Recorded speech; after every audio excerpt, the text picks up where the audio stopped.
So guys, Wipro company ने आज के दिन अपने क्वार्टर 3 के रिजल्ट्स अनाउंस कर दिए हैं। रिजल्ट्स कैसे हैं? कंसोलिडेटेड फिगर्स आपके सामने हैं और जितने भी नंबर्स हैं ये सभी मिलियंस के अंदर है, तो हाथों हाथ इनको करोड़ में कन्वर्ट करेंगे। ये है दिसंबर 2025 का कॉलम, सितंबर 2025 और ये है दिसंबर 2024 का कॉलम।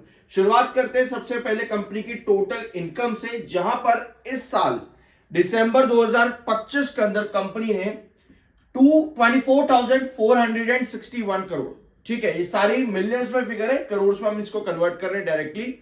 24,561 करोड़ ये कंपनी की आई है टोटल इनकम इस बार। सितंबर में थी 23,645 करोड़ और पिछले साल थी 23,322 करोड़ की इनकम। सो कंपनी की इनकम ईयर ऑन ईयर और क्वार्टर ऑन क्वार्टर बेसिस पर बढ़ी है, यानी कि कंपनी ने ग्रोथ भी बढ़ाया है इस बार। तो ग्रोथ कंपनी का कितना है, यानी कि जब आप माइनस करते हो ये जो भी कंपनी ने रिजल्ट दिया है इसको पिछले साल से, तो वो आती है कंपनी की ग्रोथ। जितना परसेंटेज होगा वो कंपनी की ग्रोथ होगी, ठीक है। तो इस साल कंपनी ने 5.54% का ग्रोथ दिया है, जो कि क्वार्टर ऑन क्वार्टर बेसिस पर काफी स्ट्रांग है। और पिछले 2-3 सेशन में स्टॉक ने एक अच्छी रिकवरी भी दिखाई है। एक तरह से हम कह सकते हैं एक प्री जोन के अंदर स्टॉक था अपने क्वार्टर 3 के रिजल्ट से पहले। तो देखते हैं अब क्वार्टर 3 के बाद कंपनी पर क्या इंपैक्ट पड़ता है। और हाँ, कंपनी ने पिछले 3 से 4 क्वार्टर, बल्कि 3-4 ही नहीं, पिछले काफी क्वार्टर्स का ब्रेकआउट दिया है इस बार, क्योंकि इतना बड़ा ग्रोथ परसेंटेज कंपनी ने पिछले लंबे समय पर नहीं दिया है। अगर आप यहां पर कंपनी का ग्रोथ देखोगे, काफी लंबे समय के बाद कंपनी ने एक पॉजिटिव ग्रोथ दिया है। उसके पहले तक कंपनी 2023 सितंबर तक माइनस के अंदर ही चल रही थी, माइनस ग्रोथ ही कंपनी का आ रहा था। तो पहला सेगमेंट कंपनी का बहुत बढ़िया है। नेक्स्ट सेगमेंट आपका आता है एक्सपेंसेस, खर्चे कंपनी के कितने आए हैं इस बार। तो कंपनी के खर्चे हैं 2043 करोड़ के। सॉरी, इसको एक बार फिर से कैलकुलेट कर लेते हैं, ठीक है। तो इस बार कंपनी ने खर्चे दिए हैं, give me 1 second, expenses company का है 20430, ठीक है, 20,430 करोड़ का यह कंपनी का खर्चा इस बार। और सितंबर में था 19,377 करोड़ का, पिछले साल था 18,870 करोड़ का कंपनी का खर्चा।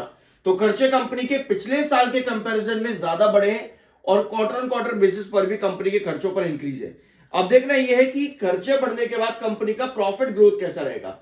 तो प्रॉफिट बिफोर टैक्सेस में कंपनी को इस बार प्रॉफिट हुआ है 4,133 करोड़ का और सितंबर में था 4,282 करोड़ का और पिछले साल दिसंबर में 4,453 करोड़ का कंपनी का प्रॉफिट बिफोर टैक्स था।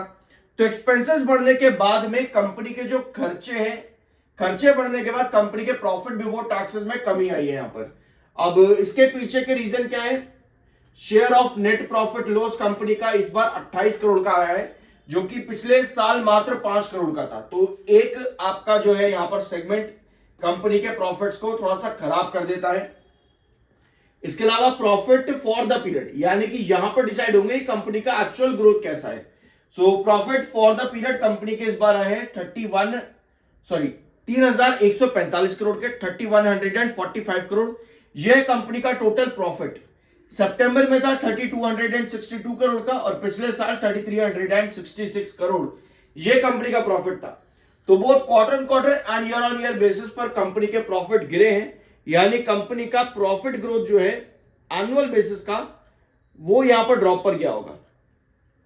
तो एक बार देख लेते हैं, यह है कंपनी का एनुअल प्रॉफिट ग्रोथ। तो इस बार कंपनी ने -7% दिया और जिस तरह से कंपनी का एनुअल रेवेन्यू ग्रोथ पिछले लंबे सालों में कंपनी ने इतना बढ़िया ग्रोथ नहीं दिया, उसी तरह से इतना खराब ग्रोथ प्रॉफिट के अंदर में कंपनी ने पिछले कई क्वार्टर्स के अंदर नहीं दिया है।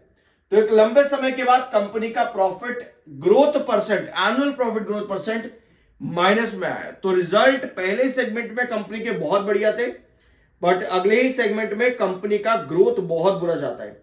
ओपीएम इस बार कंपनी का कितना है? ओपीएम 18% है, जो कि ईयर ऑन ईयर बेसिस पर 2% गिरा है और क्वार्टर ऑन क्वार्टर बेसिस पर 1% गिरा है। ये ओपीएम डिसाइड होता है कंपनी के एक्सपेंसेस के बाद में। तो आई बिलीव कंपनी के रिवेन्यू ग्रोथ बढ़िया है बट प्रॉफिट ग्रोथ बहुत बुरा है। तो वहां से कंपनी के रिजल्ट आएंगे सिर्फ फ्लैट हो जाते हैं, इतने कुछ खास कंपनी ने रिजल्ट नहीं दिए।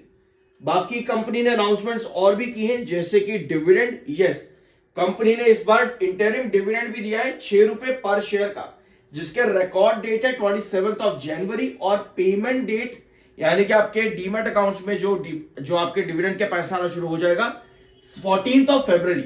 ठीक है, तो कंपनी ने पेमेंट डेट भी बता दी है और साथ में रिकॉर्ड डेट 27 जनवरी कंपनी ने रखी है।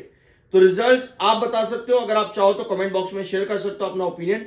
मेरे हिसाब से ग्रोथ कंपनी का रिवेन्यू में काफी बढ़िया है, but at the end profit growth company का पिछले कुछ क्वार्टर्स के अंदर इतना खराब नहीं रहा है जितना इस बार कंपनी ने दिया है। तो ओवरऑल आई बिलीव कि ये फ्लैट रिजल्ट्स हो जाते हैं कंपनी के। आई होप कि इस वीडियो में आपको कुछ नया जानने को मिला होगा। सब्सक्राइब जरूर कर देना। I am NISM 7 certified. मिलते हैं अगले वीडियो पे।